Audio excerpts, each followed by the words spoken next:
Hello, I'm talking to you about an effect called polarization. At the moment you're looking at some lovely bright sunlight. It's unpolarized light. It's allowing vibrations in all directions. But if I put a piece of Polaroid in the sunlight, all the vibrations are blocked except those parallel, for example, to this arrow. I take a second piece of Polaroid, same thing. They're both allowing vibrations through, but only in one direction. So now look what happens when I twist this arrow around, or even this piece of Polaroid around. We completely block all the light when these two Polaroids are crossed. And then if I carry on twisting, we allow the light through again. Is this effect useful? Well, I can certainly show you that it's very pretty. So I've got some sellotape wrapped up on paper here. Not very exciting. I put a piece of Polaroid underneath. So we've got our sellotape on top of some clear plastic, and then I've got some Polaroid underneath. What happens if I put a piece of Polaroid on top? What actually happens is we start to see some really pretty colours because the sellotape twists different colours of light around by different amounts. And because our sellotape is crossed over, there are different colours of light are affected. And you can see as I turn my Polaroids around, the colours change as well. That's a really pretty effect, but is it useful? Yes, it is useful.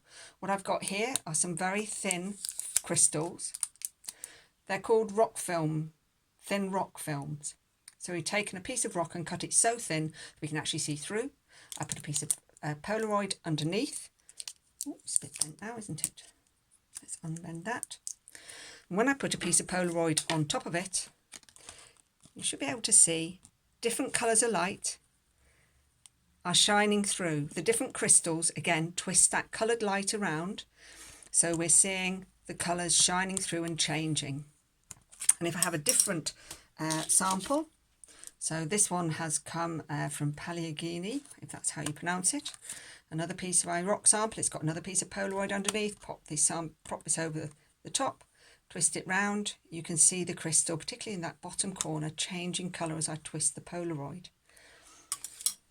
How else might you come across polarising filters? You might come across them in sunglasses like these. So I've got my iPod here even. A little bit hard to see in this bright light. Let me just move it away so we're now looking somewhere slightly less bright. There we go. Keep that awake. If I put my polarising glasses over it, you can see that different colours of light are being allowed through. My polarising sunglasses are blocking some green light in one direction and blocking pink or red light in another direction. Polarising sunglasses are used by people who are skiing or people who are fishing to block off reflections, unwanted reflections.